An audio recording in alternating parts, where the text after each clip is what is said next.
मुरादी road पर जो परिवार सड़क पर बैठा था, डी ब्लॉक की जो का डिमोलिशन हुआ, परिवार कई दिनों तक सड़कों पर बैठा था, रातें जो है वो खुले आसमान के नीचे काटी थी। और इसी तरीके से जब ये सीलिंग हुई तो कितने परिवारों का रोजगार जो है उससे जुड़ा हुआ था, कितने लोग बेरोजगार हुए। जिन्होंने सीलिंग कराई, क्या उन्होंने इंक्रोचमेंट नहीं किया?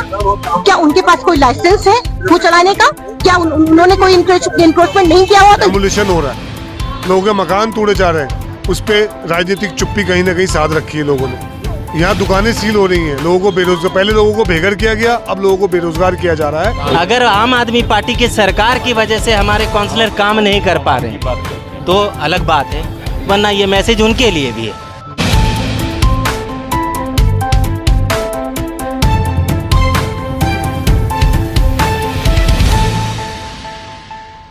हेलो दोस्तों, इंडिया की न्यूज़ में आपका स्वागत है। इस वक्त हम मौजूद हैं बटला हाउस के अंदर और जैसे कि आज 2 अक्टूबर है, वो भी हैं सत्याग्रह कर रहे हैं। किन किन चीज़ों को लेकर यहाँ पर सत्याग्रह चल रहा है? देखिए, डिमोलिशन को लेकर के एक यहाँ पर पंचायत बनी थी, पंचायत ग्रुप बना था, जिसके अंदर काफी लोग यहाँ पर उस ग्रुप के अंदर जुड़े थे। और माशाल्लाह से जो एक नोटिफिकेशन जो है कहीं ना कहीं लोगों में सर्कुलेट हो रहा था, एक डर, एक खौफ का माहौल था, वो पंचायत में कहीं ना कहीं उसमें कामयाबी उनको हासिल हुई कि लोगों के अंदर से वो जो डर था डिमोलिशन को लेकर के कि किसी की दुकान पर, किसी के मकान पर एक पर्चा आ जाता था कि भाई आपकी बिल्डिंग टूटेगी, आपकी बिल्डिंग टूटने वाली है। इसको लेकर के पंचायत ने वो कहीं ना कहीं अवेयरनेस का भी जो एक कैंपेन चलाया, एक चाहे सोशल मीडिया के माध्यम से, चाहे लोगों को बुला करके कि नहीं, अभी जो डिमोलिशन को लेकर के जो एमसीडी के अंदर जो भी केसेस जा रहे हैं, जो स्टे माफिया लेकर के जा रहे हैं, उन केसों को लेकर के, तो जाहिर है उनको लेकर के अवेयर करने का काम किया। लेकिन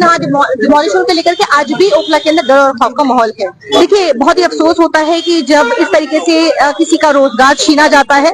आपको मालूम है कि एक रेस्टोरेंट के अंदर अगर किसी भी दुकान के अंदर कितने लोगों का रोजगार उसके अंदर जुड़ा होता है, कितने लोग उससे जुड़े हुए होते हैं, कितने घरों का चूल्हा उससे जलता है। तो लेकिन आज जिस तरीके से कई दुकानों को सील करा दिया गया, मैं पूछना चाहती हूँ कि जिस तरीके से मुरादी रोड पर जो परिवार सड़क पर बैठा था, डी ब्लॉक की जो का डिमोलिशन हुआ, परिवार कई दिनों तक सड़कों पर बैठा था, रातें जो है वो खुले आसमान के नीचे काटी थी। और इसी तरीके से जब ये सीलिंग हुई तो कितने परिवारों का रोजगार जो है उससे जुड़ा हुआ था, कितने लोग बेरोजगार हुए, कितने लोगों का चूल्हा बंद हुआ, कितने लोगों के बच्चे स्कूल जाते थे जिसकी फीस क्या इंक्रोचमेंट उन सिर्फ 4-5 दुकानें ही कर रहे थे।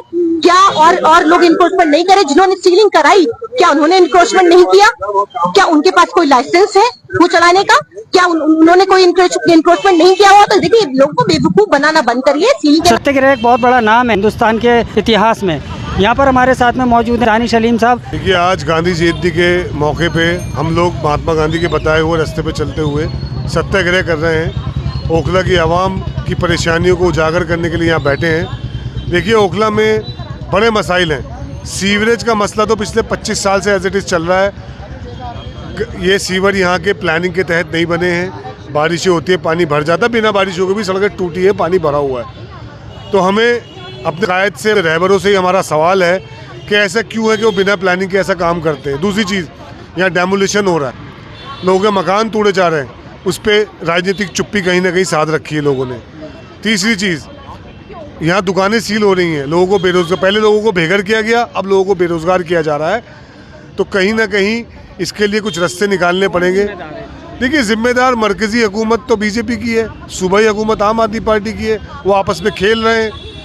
कांग्रेस इस पोजीशन में नहीं है कि हम कुछ रुकवा पाएँ, मगर हम जनता की आवाज़ बन सकते हैं, हम जनता के लिए लड़ सकते हैं। पूरे ओखला के अंदर जिस तरीके से पोल्यूशन है, जिस तरीके से रोड टूटे पड़े हुए हैं, लेकिन कोई कहने सुनने वाला नहीं है। कोई आदमी इंसान बाइक पर जा रहा है, वो अपनी वालिदा को ले गिर जाता है, कोई रिक्शे में जा रहा है, रिक्शा गिर जाता है। तो ओखले का बुरा हाल हुआ पड़ा है। हमारे जो ओखले के इश्यूज़ होंगे उनको लेकर हम यहाँ बैठे हैं। जब पानी का मुद्दा सबसे बड़ा यहाँ पर है, डेमोलिशन का बहुत बड़ा मुद्दा है। आए दिन बिल्डिंग तोड़ी जा रही है, लेकिन यहाँ के नुमाइंदे खामोश होंगे।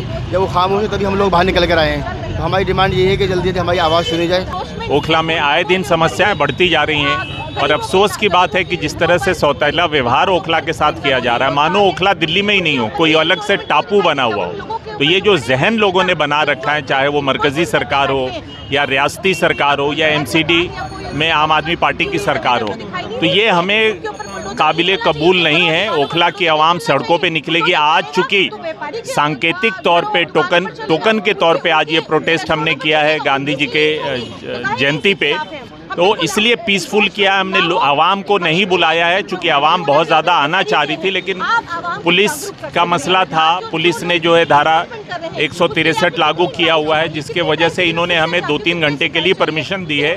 और हमने चूँकि कहा था कि हम पीसफुली करेंगे, हम ज़्यादा लोगों को नहीं बुलाएंगे, इसलिए आज हम सिर्फ कांग्रेस के कार्यकर्ता सांकेतिक तौर पे आज प्रोटेस्ट में बैठे हुए हैं। साल में ये 10 साल में हुआ है यहाँ पे।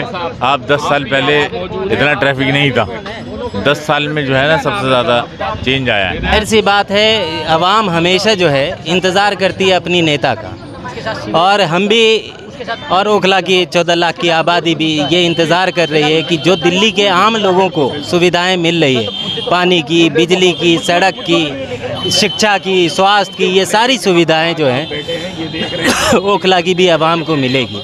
तो इंतज़ार करते करते वक्त इतना गुजर जाता है, और आज ये हालात हो गए हैं कि हम ओखला के लोग, कांग्रेस के कार्यकर्ता, जो भी नेता हैं, उनके खिलाफ ये आज गांधी जयंती के दिन सत्याग्रह कर रहे हैं कि ये ज़रूरतें जो बहुत पहले 20 साल पहले हमारी पूरी होनी चाहिए, जो आज तक ना हो सकी, तो हमें ये ज़रूरतों से वंचित ना रखा जाए। हम भी देश के नागरिक हैं, हम भी ओखला के अवाम हैं, दिल्ली के नागरिक हैं, हमें भी उन सारी सुविधा दी जाए।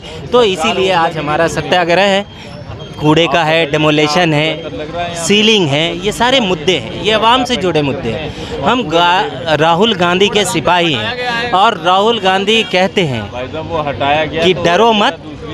दूसरी बात कहते हैं कि छोटे रोज़गार को मजबूती दो। जीएसटी को गब्बर सिंह टैक्स कहते हैं ना, जाहिर सी बात है किनका सपोर्ट करते हैं वो? छोटे रोज़गार का, छोटे दुकानदारों का, ठेले वालों का, रेहड़ी वालों का, पटरी वालों का।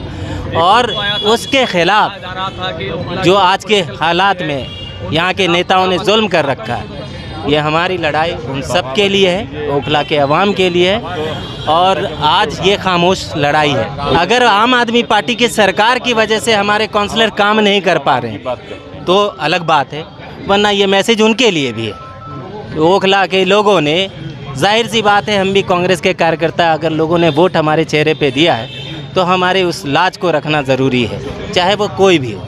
जो भी चुनेगी। अब पहले 10 साल से जो विधायक हैं वो विफल हैं, तो बीजेपी भी चुनी जाएगी। क्यों नहीं हो रहा ओखला में काम? ओखला में सरकार फेलियर है। दिल्ली में सरकार आम आदमी सरकार, एमसीडी में आम आदमी सरकार। काउंसलर हैं, काउंसलर की कितनी लिमिट है भाई काम करने की? सफाई का तो है भाई, डीडीए किसके पास है, पीडब्ल्यूडी किसके पास है, जगह कौन प्रोवाइड कराएगा, कूड़े घर कौन बनवाएगा? भाई एमसीडी के तो काउंसलर फंड ला सकते हैं, जगह तो प्रोवाइड डीडीए को और पीडब्ल्यूडी को करनी पड़ेगी ना। इतने भी लोग बैठे हैं ना, 5 साल एक्टिव रहते हैं, पब्लिक मुद्दों पे एक्टिव रहते हैं, पब्लिक की आवाज़ रहते हैं, ऊपर यहाँ ज़मीन से लेके और ऊपर जो है सीनियर लीडरशिप तक जो है ओखला के आवाम की आवाज़ पहुँचाते हैं।